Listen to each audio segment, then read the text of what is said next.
Hello, this is Barbara from Barbara's Elegant Touch, and today we're going to talk about setting up a buffet table. It's an elegant way to set your food, and color and height are always an important part of the buffet presentation. You can even set your platters up the night before and then place your food out just before guests arrive. Levels are a very interesting part of the buffet, so I would suggest that if you do levels, that everything is secure and it doesn't tip the day of your event and you have an accident. You can use a one-sided buffet or you can use two-sided service for over 20 guests. This would allow for better flow. It's best to remove any food that's been sitting out for 4 hours or longer to prevent any foodborne illnesses. Okay, so the first thing I did was I put my tablecloth on the table. The next thing you want to do to create interest is to put an overlay on, and you can use fabric from a fabric store. What I'm using here is just a curtain, like a sheer curtain, and then what I do is I kind of scrunch it like this to create more interest in the cloth, and I think that it looks really pretty this way. So again, you can use a theme fabric if you're having a theme party, or anything you can think of to put on your table, but I'm using a sheer curtain. I think I paid $5 for it at a resale place, and I'm going to create a beautiful buffet out of it. The next thing that we're going to talk about today is, and the most important thing, is our chafer, because this is what's going to keep our food warm during the evening so that our guests can enjoy it. But before we start with this, I wanted to show you the different types of sterno that you can use underneath your chafer here. The first one is a wick sterno, and the wick comes off and you just light it right there. Now this one will last about 6 hours. And then there's another type called a gel. The gel one will only last you about 2 hours. So depending on how long you're planning on having your food out, you have to decide which one would work better for you. So the next thing I'm going to do is get my chafer ready for heating. So what I'm going to do is pour about 1 inch of water into my chafer.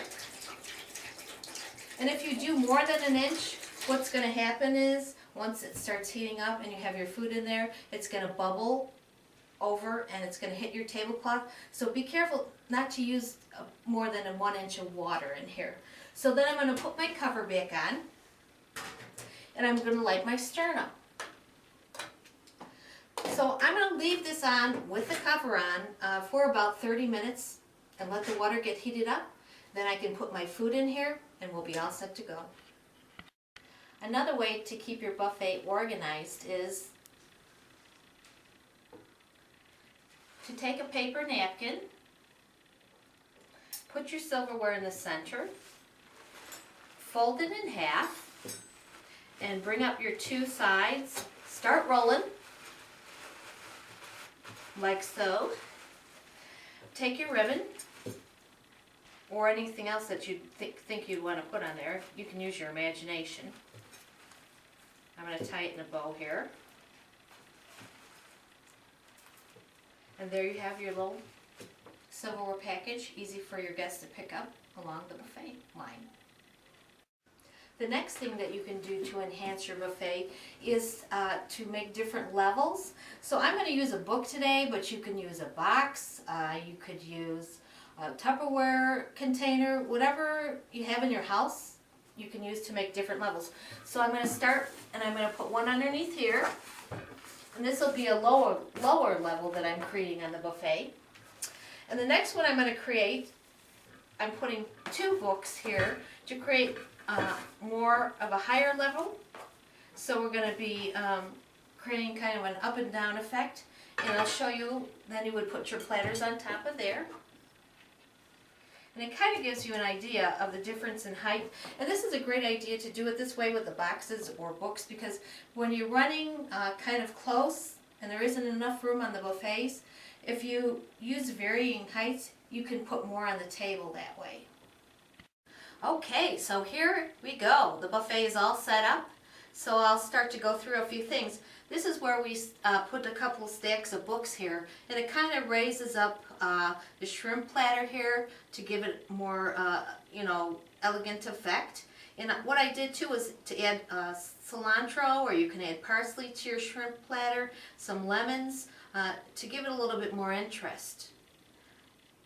The next thing that I did was to companion the napkins in the same colors as my plates. So I had red and yellow in the plates, so I created red and yellow in the napkins.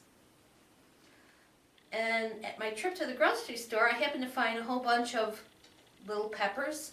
So again, companion colors, red with the yellow to match the plates. I have my salad here, and then my asparagus. And I put a little lemon zest on the top of there to kind of create some more color and interest there too. Okay, so then I have my beef tenderloin here, and I added a little bit of mushroom gravy to that. And I used some lettuce leaves to create interest on the plate instead of just having like a plain platter. And I took one of the peppers and I kind of cut it out, and I put my horseradish sauce in there. So that's looking real good. Then I created more of a yellow color here with the eggs.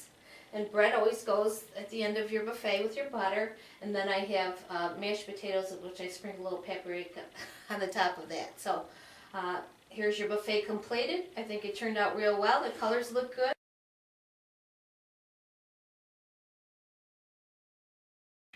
So I hope these tips help you create your next elegant buffet. Until next time, Barbara from Barbara's Elegant Touch.